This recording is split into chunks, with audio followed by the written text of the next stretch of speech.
Thanks everyone. I'd like to acknowledge first that we meet on the lands of the Wurundjeri people of the Kulin Nation and pay respects for elders past, present and emerging. This is a remarkable film, Rithy. Thank you so much. It's such a pleasure to be able to talk to you about it, and thank you too, Richard. Closer to the mic, please. Closer to the mic, sorry, yep. Is that better? I'm going to ask a few questions, but we do have time, of course, for you to ask yours, and I'm sure you have many. Can I ask you, Rithy, first, this is a more personal film for you than many of your documentaries. Am I right in saying that? In that it's a personal, it's a first-person voice. Yes, but I think that I make only one film for years.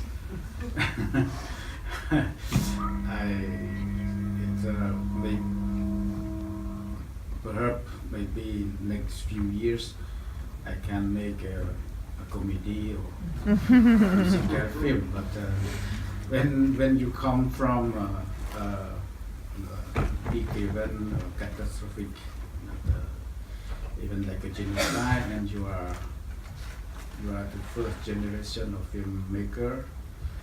I don't call it like a duty, but it's my responsibility to give a testimony about what the people of my country, It's very important to know what it's about, who is the victim, who is the perpetrators, and may take time, and so it's a choice. But it seems to me that every film I made, I speak also about myself. But yes, but in this case, you made this was about your parents in a way more than, and yes. and it's in French because as a tribute to your father, is that right? Yes, yes. Who loved French poetry. Yeah. Can I ask you about the clay figures? Because they're a really striking part of it, the film, and we see them just that moment where they're being, it's being created for the first time. How did you get that idea? When I start the film, at the beginning I lied a lot to the producer. About what it was going to be. Because if I tell the producer that I will make a film about the clay figurine, it don't move, it's not an animation, nobody give me money to make the film. It's clear that it's not in the what people do today. But I start, I don't know myself. I don't know where I go when I start to film. But I just feel the impossibility to direct people how to die or how to kill. I don't know. I don't feel comfortable. Maybe because I experienced this tragic history. But maybe it's much more easy for people like Joffé or Spielberg or Angelina Jolie or to make the thing. It's not it's not just it's not reproach. You're not reproaching them for it. Yes. It's just not possible for me. Oh, you to do it. Do it, and maybe one day I can do it in a beautiful way. But I think the thing seemed to me that it's come by accident, the clay figurine. And I like it very much because those people, they like the statue from Africa, that for some time it looked like a piece of art, but they have a soul. All statues have a soul, but when it went to the museum, it's just art. But for us who live with the statue every day, they have a soul. So it with clay, with earth, with water, with dry with the sun, and you can express their soul, They're extraordinarily expressive. After the shooting, they return back to dust. I did not cook them, so you can return to the river, back to where they came and they just let us their testimony, their memoir. Mm. So I think it's this idea. I feel good with this idea to give me my right place to make this film. Mm. Can I ask you, Richard? Now, you're a survivor, and you're someone who's thought about and talked about your experiences. I know you've been through these sorts of things as well. Just wondering, when you saw the film and this particular way of representing things that you know, was there anything that struck you in particular? This film really struck me very hard. The first couple of minutes, especially the first 10-15 minutes, are really very emotional. My tear in my eye right through from time to time. It sort of shocked me in a way that I keep this memory for a long time and embedded in my memory and never want to recall it back. It's a nightmare almost every night when I just came to Australia for a long while, especially during my study at high school and university, and right through up to now, still from time to time, very bad nightmare. And this film reflects the reality and almost similar to my story. Like he said, the missing picture, like a lot of missing picture that happened right across Cambodian community, but he just reflect part of his missing picture only, whereas my missing picture probably a lot as well, the same as him. This is really hit me hard for the first hour or so in this movie, because it's so real and so similar to my story, especially during my university time. And when he started to show me about the music, the dancing around Cambodian New Year time. When I was a university student, I was a very young boy, I sort of very shy, always behind the scene, didn't dare to get up to dance or anything. Around about April 1975, a few friends and I decided to organize a New Year's party. That hit me hard because we didn't have a chance to have a party at all. That night, it turned out to be a coup d'etat. Coup d'etat means that the government decided not to allow anyone to move on the street. I had to run away very quickly from my friend's place to my house house near university. That's what struck me for the first thing. And after that, there's something that about Pol Pot took over Cambodia, especially the capital city. It's a very emotional one as well. Therefore, this movie hit me very hard.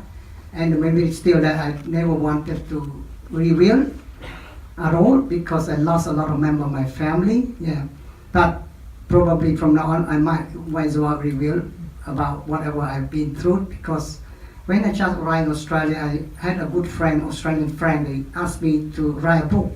He's former teacher and also real estate. I denied completely right through, and during the last 37 years, a lot of people approached me as well. And lately, a few years ago, a friend of mine, he's a physics teacher. He was working with me in the refugee camp as a substitute doctor, as the same as me. And he wrote a book about surviving Year Zero. And his friend is an English teacher. He wrote a book as well. Keep approaching me. He rang me almost every week to write a book, but I really denied. And last year, or around about last year, Farm Skill Australia Victorian brand director approached me as well. He found a publisher. He tried to look in for a writer for me, but I still said that I'm very busy, no time. But probably about time for me to talk about. Sometimes I feel so sad every time I remind about that sort of story. Therefore, this story is an excellent story. It reflects the reality and very similar to where I was working in Pol Pot regime, especially Kampong Chhnang is the worst province in Cambodia as well. The Pol Pot killed a lot of people, especially the town, the province, or the town, the district named Phun Ro. Phun Ro is a very tough village that against Pol Pot, even after Pol Pot took over Cambodia, they still fight. They still fought very hard with Pol Pot. At the end, they killed the whole district. Thanks. Thank you. Can I ask you, Rithy, about archival footage? Because I know that's something that really interests you, and that you've founded audio-visual research, and that because one of the first images of the film is film footage. where did you find the archival material? I know there's some of your films are in there too, some of Prince Sihanouk's films in there. Can you talk a little bit about the use of archival footage in the film? First, the Khmer Rouge destroyed almost the film in Cambodia. When I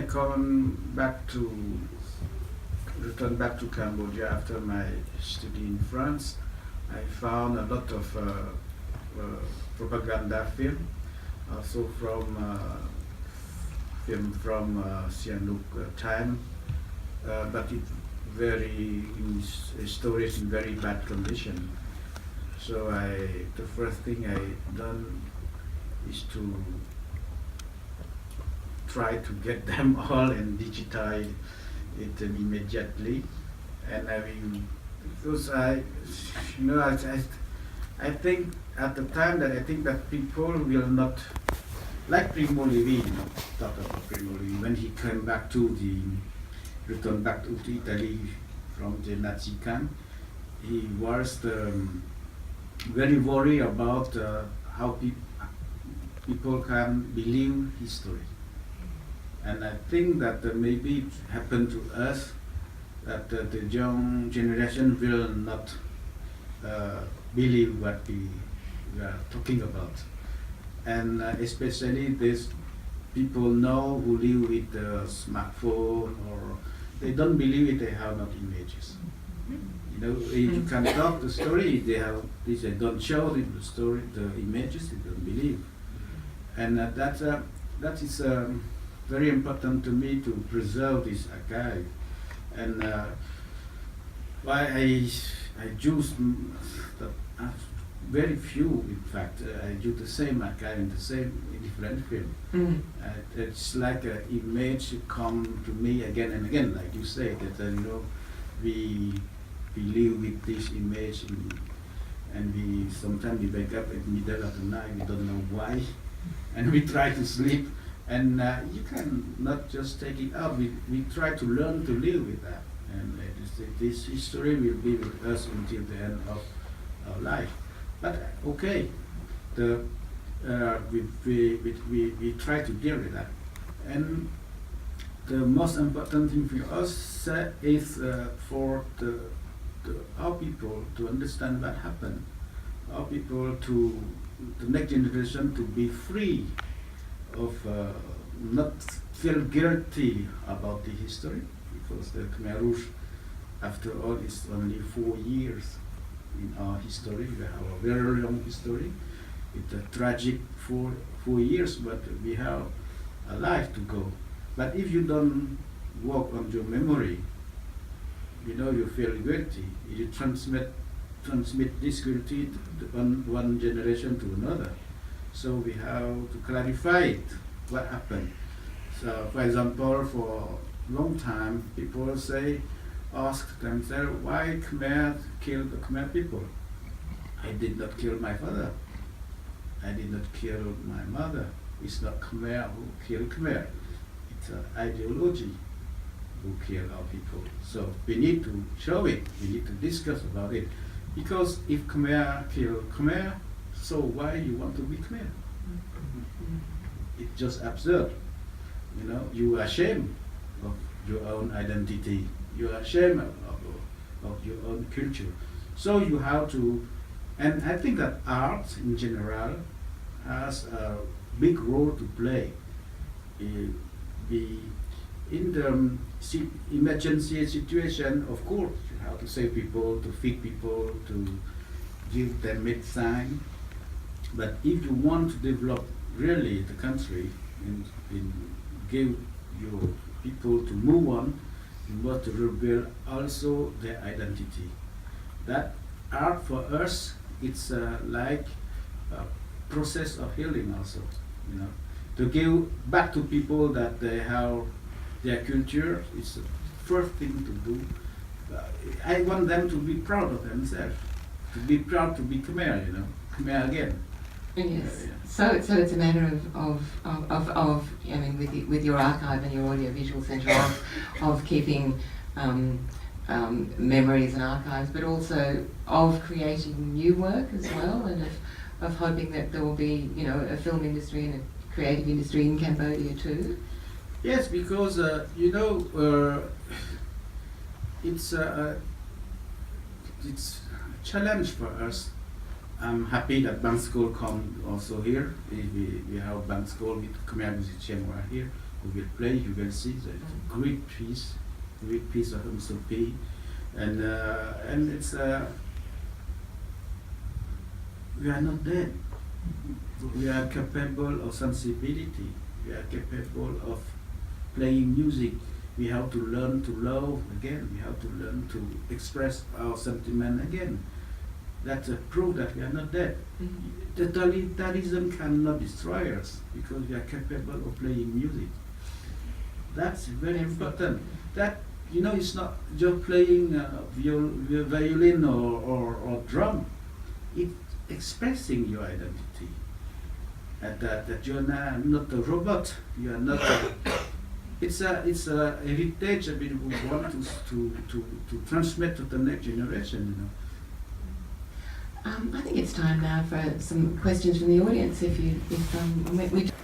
Someone too who's do you have a microphone, Seda? No, I don't. I can just. Seda Douglas, who used to work at the ABC for many years and also a survivor. But would you just like to just to sort of announce that you're here so that people know that you're available? If you could just say that. Say it in Khmer. Yes, please. ចា៎ជំរាបសួរខ្ញុំឈ្មោះសេដាខ្ញុំអាចជួយបកប្រែបានចំពោះបងប្អូនខ្មែរដែលចង់លើកជាសំណួរហើយមិនច្បាស់កន្លែងណានឹងអាចសួរជាខ្មែរបានណាចា៎ Thank you. Yes. Now, yes, please. Do we have some questions?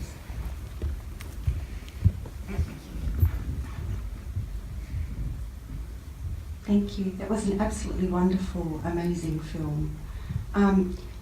I too am really interested in the archival footage that you found, and I wondered about how you, I guess, went about preserving what you could find, and also I wondered about like testimony of other survivors, because I think often when the archival record has been destroyed in various ways, the testimony of the people who remain is a very important document. What's your opinion about that? We try to do this already, and we also create an apps for the student, because as I told you, when they don't see the image, they don't believe it. The Khmer Rouge story, you can find it in Apple Store, or I don't know, for Samsung. I don't know. I'm not very. But the next step we are now we try to do now is one people of my generation tell a story to a younger one, and we give to this younger all the possibilities. You can write, you can take photo, you can record sound, you can record image, everything he want to use. We give this possibility to them. It's called active memory. And we start it now. We start already. We test it already. We take the testimony from the survivor, and next year we really like to start the active memory as a continuation of work on memory. But we think also about the oral history. You know what happened before the memory. It's people, but for example, for the song, we test it already. We find an old song and we record it again. We call it a forgotten song project. That the song that people sung it 200 years ago, but now it disappeared. And I found some partition in Paris and in the market, and we translate it, again, and it's a long process. Some musician here record it again, but it's a lot of story to record also, not only the Khmer Rouge testimony, because the technology goes so fast, the digital thing goes so fast that in some country like us, they delete our identity. We can see everything, but except our song, to hear our song, to hear our story. That it's not only Khmer Rouge, but also we want to be something like a bridge between one generation to another generation. And dance has been an important, remembering dance. Yeah, And that's has been a very important. We did it. Well, We did for 2 years.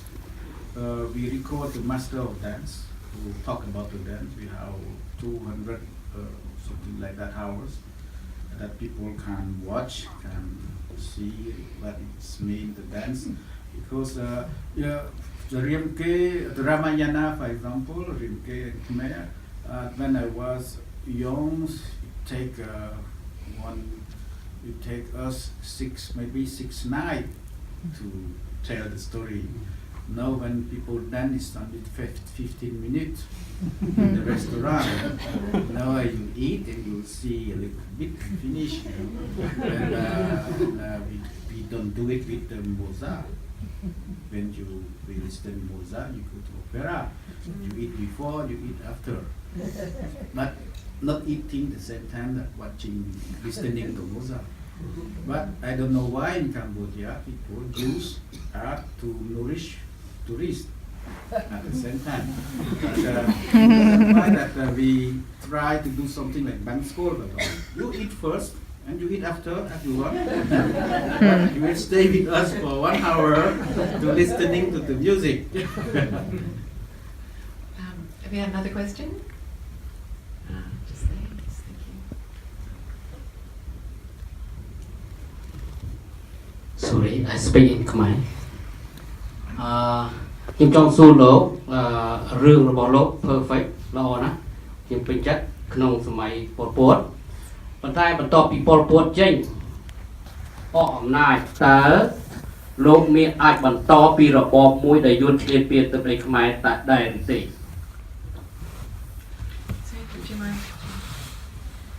ខ្ញុំសូមបញ្ជាក់តិចសំណួរចុងក្រោយនេះចង់មានប្រសាសន៍ថាម៉េចចង់និយាយថារបបបច្ចុប្បន្នហ្នឹងមែនទេ បន្ទាប់ពីខ្មែរក្រហមបាត់បង់ទៅហើយយួនឈ្លានពានទឹកដីខ្មែរតើលោកអាចបន្តរឿងនឹងតទៅទៀតដែរឬទេ Okay, it's a great documentary.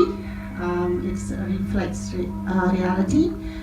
Now, my question is for your future documentary after Khmer Rouge was toppled by the Vietnamese invasion. Do you plan to start a new series of documentary during the Vietnamese invasion and after they chased the Khmer Rouge? It's sensitive. Very sensitive. I know, but I will let me to tell you frankly. I'm not a politician. I know that art can be politic, but I'm not a politician. And somebody can tell the Vietnamese invasion, some other can tell that liberation. It's up to you. But for myself, if the Vietnamese did not come, I die. If you want me to say frankly, I can tell you that. And after you have the problem Vietnamese, okay, but try to separate things. Try to be yourself, not accusing other people or other thing. I don't like that very much, frankly, and I think that there's 40 million people who live in Cambodia now, who try also to be free, fight to be free, fight to be themselves, and we have to support them.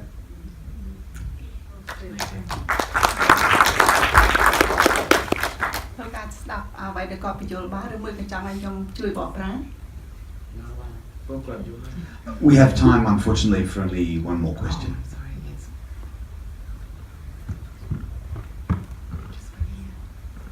Rithy. Thanks for talking with us today. I was wondering if you could speak a bit more about the process of carving the figures. They're very expressive and they're really engaging to watch. How did you go about actually making them? Oh, I try to direct the sculptor that I'm director, actor. You know, we did not. I work with one sculptor only, not many, because I want really to express something with the hand, you know. So it's his hands that we see. I sit next to him, say, much more happy, much more sad, hunger, or something like that, you know. Sometimes I stop, I tell him my story, you know, when I go to hospital, how I don't know why people die at night time. At the daytime they were here with us, and we feel something that they will be good, you know. So I said, oh, these three cannot be until tomorrow, and when the night comes, they die. So it's strange, but it's like that, you know. And so I try to tell the story to him, but very peacefully, not stay calm. I just try to, because memory also sometimes distort things. So you have to be precise as you can, you know, and direct him like this. It takes us sometimes like the death all night to sculpt few figurines, and at the daytime we shoot it, and I go back and the dream or the nightmare come again. So I tell to him again how something happened to me last night. So we really little by little. Nobody know where I want to go, you know. Even musicians don't know, they don't know. The guy who helped me to write the text don't know. I send few seconds. They send me back few music in few words. They don't know where I go. And at the end, everybody discovered it. And you know, it's a very an experience that you live with. I like the way that we make the film, that to be with something, you know, with someone. I don't like to tell that I made the film about my story, but with the dead, with the soul who come to visit us. We don't afraid of the soul. They come. I'm happy when they come to visit us, and sometimes it's we're just discussing, just to exchange. It's very peacefully. It's such a rich and remarkable film. There's so much we